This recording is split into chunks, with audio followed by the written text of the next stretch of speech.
يا صاحبي على موتوسيكل كسر زيرو، محتار تجيبه منين؟ تعالى لي في معرض الاصدقاء هديك الموتوسيكل كسر زيرو بالضمان.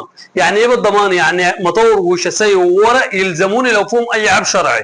بوفر لك في معرض الاصدقاء بدل الموتوسيكل واحد واثنين وثلاثه واربعه. يعني لو انت بتدور على حاجه زي اللي قدامك في الفيديو دي، اتش جي فرز اول البرو اعلى حاجه موديل 2026 رخصه 3 سنين، ان شاء الله باذن الله بوفرها لك في المعرض باقل من ثمنها بشويه حلوين.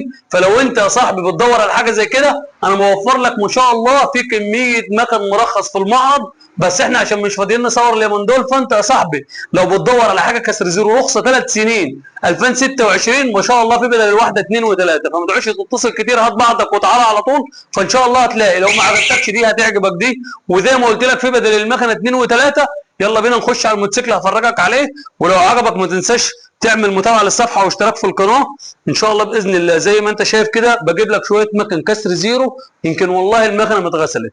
ما شاء الله كسر الزيرو 2026 ما شاء الله. البرو الفرز اول الاثنين مسمار ما شاء الله زي ما انت شايف. المكن حالته ما فيهوش خربوش وما فيهوش غلطه. فلو انت بتدور على موتوسيكل تاكل بيه عيش او موتوسيكل تخليه تقنيه تحت رجلك، ما شاء الله بجيب لك حالات فوق الممتاز.